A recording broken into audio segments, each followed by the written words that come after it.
Jona telo indray no namoy noho ny COVID-19 teto Madagasikara ny 7 ny volana Jona lasa teo. Araka ny tatra nivoaka tamin'ny manjerim-panjakana androany alatsinainy. Teto Analamanga ny iray, tany Matsatra ambony ny iray ary tany Vakinakaratra ny iray hafa. Miisa 2.7 sy 700 araka izany ireo efa lavin'ity valanaretina ity hatramina tongavany teto Madagasikara ny volana Martsa 2022. Sambany tamin'ity andiany faharoa ity no tsy nahitana tranga vaovao na iray aza teto Madagasikara. Fitiliana 7 nahazo ombaly ny alahady teo ka tsy nahitana tranga vaovao na iray ary. Olona 70 amin'ireo marary manaraka fizaboana kosa no mbola anaty fahasarotana araka ny tatra hatrany ary 10 ireo marary vao marina fa sitrana ny 17 ny volana Jona teo. Mitohy mandritra ny 5 andro indray ny hamehana ara-pahasalamana raha ny voalaza ny Prime-ministra omaly alahady nandritra ny fandalovany tao amin'ny manjerim-panjakana.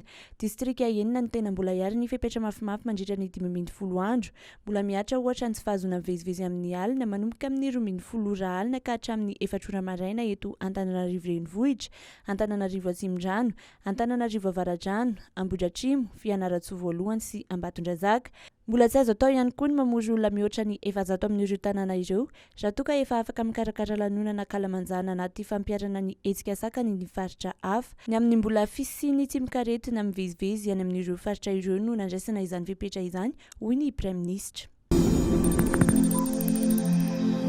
Niantso ireo ray aman-dreny nitondra ny zanany hanao vakisiny adina amin'ny lefakozatra ny ministry ny Fahasalamam-bahoaka ny profesora Jean-Louis Rakotovao androany alatsinainy.